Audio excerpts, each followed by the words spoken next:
What the hell did I just watch? Cobra Kai Season 6 Part 2 is finally dropped after 4 months of waiting, and I have so much to say right now. I can't even fathom what happened in these 5 episodes. They started this season with Part 1, and it left me a bit scared because the episodes released were probably the worst start to a season so far. But spoiler alert, Part 2 is miles better than Part 1. However, of course, there's still issues, but they aren't too crazy. I hardly even want to do an intro. I just want to jump straight into it. You guys already know the rules. This is of course a spoiler review as always, but like I said in my Part 1 review, this is going to feel more like a discussion than a review. And sorry that I'm a week late. I was working on a Kendrick Lamar video and was really busy throughout the week. But anyway, let's get into it. The season starts right where we ended in Part 1, and it's probably my first issue with the second part. They rushed a little too much. To start, we aren't given any backstory within the whole part about Tory going to Cobra Kai. I was hoping that they would show us at least a flashback of Kreese recruiting Tory after her mom died and convincing her to join Cobra Kai. But instead, they kind of just forget about it and have Tory fight for Cobra Kai for the sake of the story, even though Tory has a little brother at home and her mom literally just died, but she immediately hops on a plane to Spain with no questions asked. The biggest part that literally made me scream what was when Kreese explains that his charges were dropped and that's why he was safe. This wouldn't be a problem for me if they actually had a scene of the charges being dropped in the first part, or even a flashback in the second part before the tournament showing us his charges being dropped, because this whole time, all the fans thought that Kreese was on the run. But then they just throw in one line explaining it and we're just supposed to believe it for the sake of the story. And this is a bit of a one-off, but another thing that I was kind of tired of was how stupid they made Johnny in certain scenes. The whole show they done the thing of Johnny being stuck in the 80s and being clueless about certain things, and it was funny at first, but sometimes they throw in scenes that just make him look completely stupid.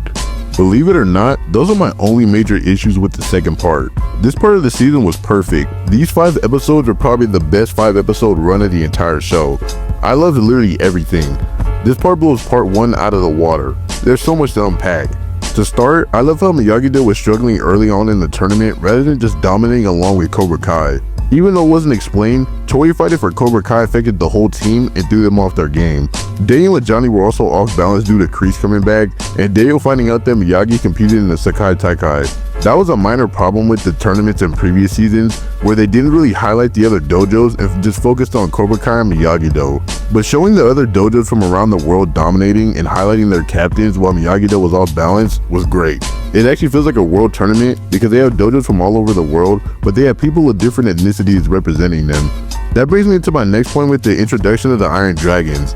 They're one of the greatest additions to this part of the season. Everyone thought that Quan was going to be the guy to beat after Part 1, but they introduced Axel and Zara, who are just OP. They're last year's Sekai Tekai champions, and I love how they introduce them and show that Cobra Kai isn't the only problem in the tournament. It makes them a lot more important when a different plotline is introduced. Now I want to discuss the characters and their arcs.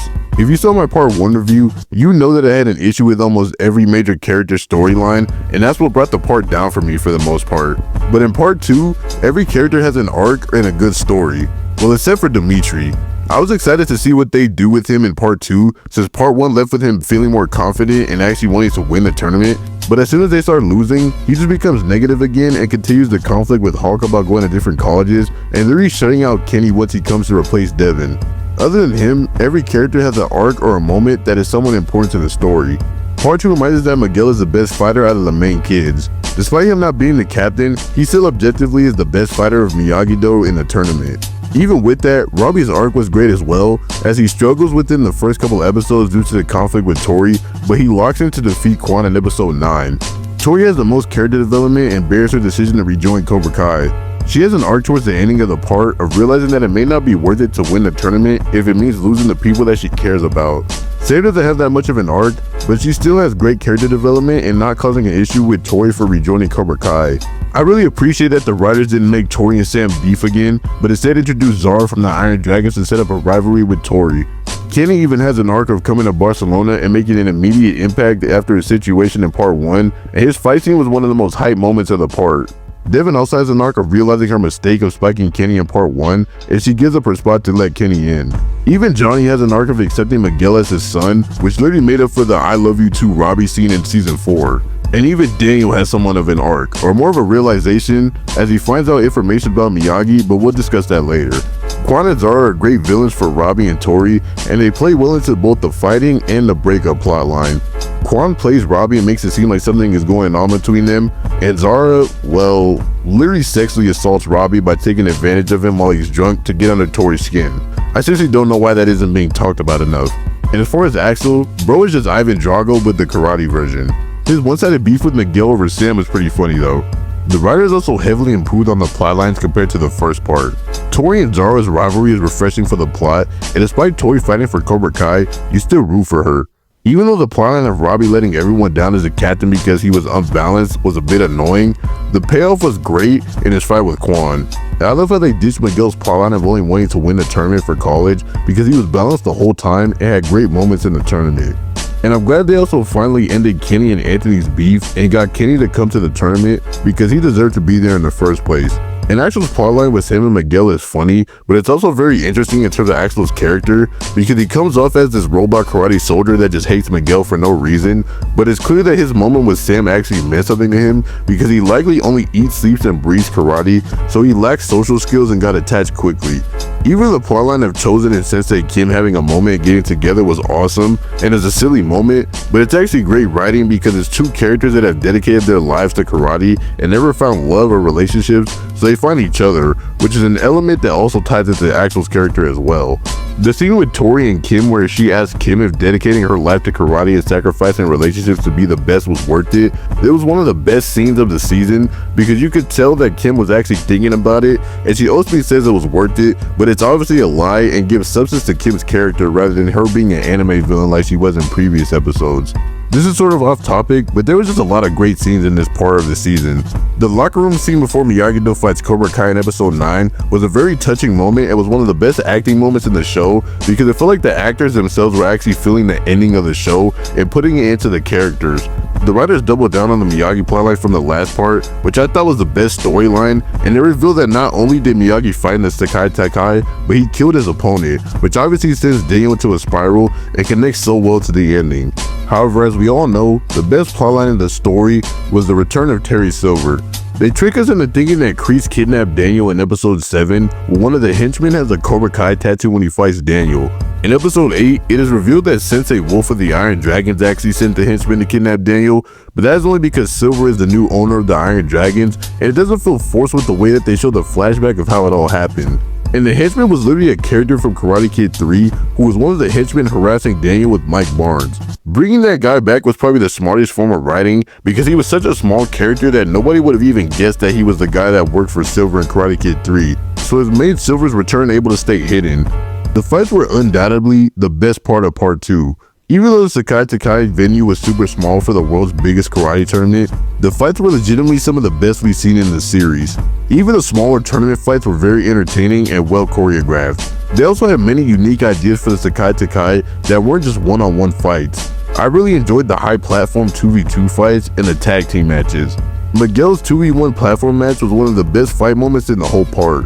And even though we only saw it once, the opening match where the Dojos had to protect their captains was also fire, as it was a literal battle royale. Kenny's moment in the Sekai Tekai was one of the most hype moments as well. I love how every character was given a moment in the tournament, even if it was small. Robbie vs. Quan was probably the best one-on-one fight in part 2. Their rivalry was the driving force of the Cobra Kai and Miyagi-Do rivalry, and Quan is a problem like we knew he was gonna be. But I know you guys want to hear me talk about it. The tournament brawl in episode 10. And I never thought I'd say it, but this fight is better than the school fight. They actually topped the school fight. Now I definitely feel like the build-up of the school fight was better executed since they had a whole season to do that, but the tournament fight was more entertaining, better choreographed, and had the better matchups. What makes it even better is that it was on live TV in front of millions. We got every matchup like Zara vs. Tory, Miguel vs. Axel, Robbie vs. Quan, Johnny vs. Sensei Wolf, Kreese vs. Silver, Quan vs. Axel, Daniel vs. Wolf, Chosen and Kim fighting side by side. Every matchup possible, we got it. And the fact that multiple dojos that are at the same talent levels as our main characters were involved makes it even better. And I surprisingly wasn't bothered by how it started, as the cheating Russian team literally sneaks the commissioner and screams out loud, which makes all the losing teams jump in and fight. But we all know what you really want to hear me talk about, that freaking ending. But first we really need to talk about Daniel and Mr. Miyagi. That dream sequence to open up episode 10 was literally one of the greatest scenes of this entire show. They finally bring in a young Miyagi, and the actor they used for him was literally perfect. He embodied Miyagi so much in that short scene, and I hope that they use the same actor if they ever decide to make a Miyagi spinoff. But they did make a mistake in editing a deepfake/CGI Pat Morita, and honestly, it did not look that bad at first just by looking at it, until he started talking. That's when it looked like a video game, and I was like, okay, what are we doing here? But it was still an amazing scene as it summarizes Daniel's character this season. He wants to understand all this new information about Miyagi, but he just doesn't want to accept it. The dream sequence even has Daniel understanding that's his issue, and rather than him just being in denial. I am really enjoying this Miyagi storyline because it actually gives us a human side of him that we've been missing, because they treat him like he's this perfect person, but he's just like the rest of us. He's human. Okay, now let's talk about the ending. The writers finally did it. They fatally killed somebody on screen. Kwan's death is easily the most craziest moment in the entire show. Call me crazy, but I think his death had more impact and more emotional feeling than Miguel's injury in season 2, and I love Miguel. This moment has been a buildup of everything that has happened in the entire show so far. They were on the cusp of crossing that line with Miguel's injury in season 2, but then they fully crossed it by having Kwan accidentally stab himself with Kreese's knife in the heat of the dojo brawl. This moment is more impactful because not only did someone actually die this time, but it was a literal teenager on live television in front of millions. This singular moment ties in the whole story of this show. Miyagi's story of killing somebody in a tournament foreshadows Kwan's death and literally explains why he hated tournaments. Daniel was the only one who saw the knife and tried to stop him. Kwan's death truly shows how stupid this whole karate beef is to begin with. Literally, this rivalry got a kid killed. While it was Kwan's own fault for being unable to accept defeat and literally resorting to murder to win, who taught him that? Kreese and Cobra Kai. It was also Kreese's knife that he was going to intentionally use on Silver until he lost it in the brawl, so it was partially his fault as well. Kwan was the perfect person to kill off because not only was he a great villain that had good build-up from part 1, but he was someone who couldn't control his emotions and couldn't accept losing, so Cobra Kai was the worst possible thing for him and it ultimately got him killed. That last 2 minutes of the episode where Axel kicks Kwan into the camera and he picks up the knife with the intention to stab Axel, and then Johnny comes out of nowhere and saves Kreese from Silver in their fight, then Kwan ultimately falls on his own knife, was literal cinema because you did not know what was going to happen, especially considering that Daniel was trying to stop Kwan. I know everybody probably thought that Daniel was going to get stabbed. The music mixed with the reaction shots, mixed with the commissioner saying cut the feed, is literally one of the best sequences in the show. The entire show has built up to this moment and it paid off perfectly because you never thought that they would do it. Well, that was my review of Cobra Kai Season 6 Part 2. We still have 5 episodes left, but after those 5 episodes, Cobra Kai will be finished. Part 2 absolutely blew Part 1 out of the water, and I enjoyed every minute of it. I have watched at least 4 or 5 times since it came out last week. I think the writers fully bounced back with the second part of this season. They upped the antes with the fights, the storylines, the characters. Everything was just amazing.